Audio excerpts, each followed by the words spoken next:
Hola, aquí nuevamente con este pequeño librito que les mostré en el video anterior, que lo vamos a poner aquí al ladito para que no se olviden, pero es un texto muy importante y me alumbró, me iluminó, por así decirlo, un poco mejor en el tema que tiene que ver con el relato, ¿ya? El relato como narración, básicamente de acuerdo a este texto de Jaime Hagel Echenique. Y es importante esta referencia porque de pronto podemos caer en infinidad de, de interpretaciones y de conceptos que más que ayudarnos nos pueden desorientar. Pero para mí lo importante es definir bien precisamente lo que es el cuento y diferenciarlo del relato.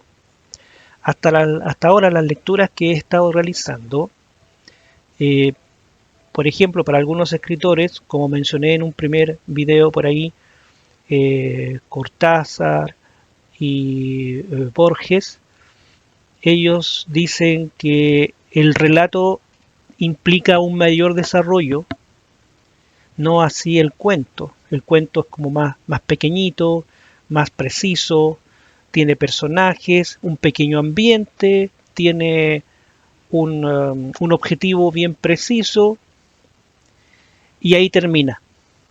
En cambio, el relato se transforma en una especie de narración, de pronto algo más tortuosa, no tan específica, y eso es súper importante poder definirlo. Por ejemplo, en este texto que les digo, se dice que se habla del relato y de acuerdo a lo que aquí se encuentra, por ejemplo, algo súper importante dice que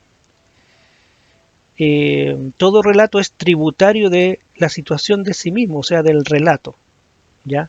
La situación del relato es la frontera entre el discurso y el mundo, es decir, yo hago un relato y es mi narración respecto a mi entorno, respecto a mis oyentes, respecto a la realidad que a todos nos converge de distintas maneras, ¿ya? Eh, Añade algo importante, dice, es el lugar del discurso que no va precedido de ninguna información. Es decir, existe el relato, pero no hay nada que le antecede. No hay ninguna cosa específica que justifique ese relato, esa narración, ¿ya? Eh, y como un ejercicio intelectual y de justificación, ¿ya? Se dice, por ejemplo, que en un momento dado el relator indicaba siempre de que el comienzo de esta narración o del relato era causa de un manuscrito encontrado o descubierto en alguna abadía, en alguna biblioteca. Tal vez era un documento extraño descubierto, una agenda. Y eso me hizo acordar a, a un escritor, a Conan Doyle, que tiene un cuento que se llama Espanto en las alturas y comienza su cuento, su relato, por así decirlo, con una de estas inventivas, es decir, una agenda encontrada, abandonada, que es leída por él y en donde comienza el relato de esta extraña aventura que el protagonista tiene y cuya única evidencia es esa agenda, esa, ese pequeño librito que quedó. Es un cuento muy entretenido, se llama Espanto en las alturas y sugiero que lo lean, es muy interesante. Aquí hay algo importante también que decir y que tiene relación a, por ejemplo, que hoy en día ya no se encuentra con la misma frecuencia que en el siglo pasado el procedimiento de narrar este cuento, este relato, que intenta naturalizar el relato. Era un procedimiento antiguo que se utilizaba para justificar esta aventura, ¿ya?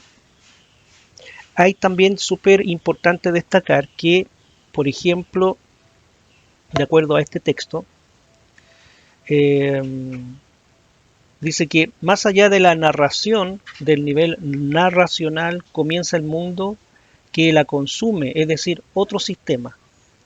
El nivel narracional está constituido por los signos de la narrativa. Por ejemplo, en las literaturas orales se conocen algunos códigos de recitación. Cuando se comienza el relato, hay fórmulas métricas, protocolos convencionales de presentar la historia, de presentar esta narración, el evento de pronto extraordinario, por así decirlo, y que muchas veces son muy distintivos. Por ejemplo, había una vez, es un ejemplo claro de ese inicio. Signos de narrativa que forman parte del discurso narrativo, escrito con la codificación de los comienzos y de los finales del relato, definición de los diferentes estilos de representación directa o indirecta. Este es un muy buen texto porque va definiendo básicamente la importancia del relato y su estructura y su código de presentación, ¿ya? Quienes son aficionados al cuentacuento, por ejemplo, tienen estas directrices básicas que tienen relación con el relato, ¿ya? Y aquí básicamente, para ir terminando esta primera parte,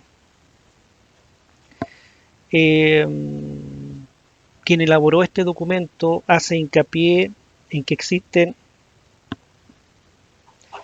hay tres elementos creadores de mundo y que representan por ello los elementos estructurales de las formas épicas: el personaje, el espacio donde se desarrolla, donde se mueve este personaje, y el acontecimiento, el evento que genera toda esta situación, ¿ya? Y esto se llama la constelación. El personaje es tan indisociable del acontecer y del espacio como él mismo. Y estos tres elementos participan en la creación del mundo en distintas proporciones. Hay mucho enfoque tal vez en el personaje, o en el espacio, o en el evento, en la situación misma. Ya, eso es súper importante también tenerlo claro. Esto es interesante cuando uno toma un texto cualquiera y lo lee. Y ahí puede darse cuenta, empezar a definir, a encontrar, más bien dicho, cuánto de dedicación en el relato está el personaje, o el espacio, o el acontecimiento, ¿ya? Eso es lo básico que tiene como estructura un relato, ¿ya? En otro pequeño video vamos a ver, ya de acuerdo a este texto, como les dije, lo que sería el cuento. Aunque muchos autores dicen de que entre cuento y relato no hay gran diferencia, no existe una diferencia. Tal vez el que el relato sea oral, tal vez hace la diferencia. Y al momento de que ese relato se lleva al papel, se escribe, se transforma en cuento y pasa ya a incorporarse a la narrativa propiamente tal. Puede ser esa la diferencia. Pero eso lo vamos a ir viendo poco a poco junto a este pequeño texto y a otros más que he ido encontrando, y a mucho material sobre el tema que está dispuesto también en internet. Así que gracias por escuchar, y en una próxima ocasión tocaremos y desarrollaremos este tema y el próximo, que es el cuento. Hasta pronto.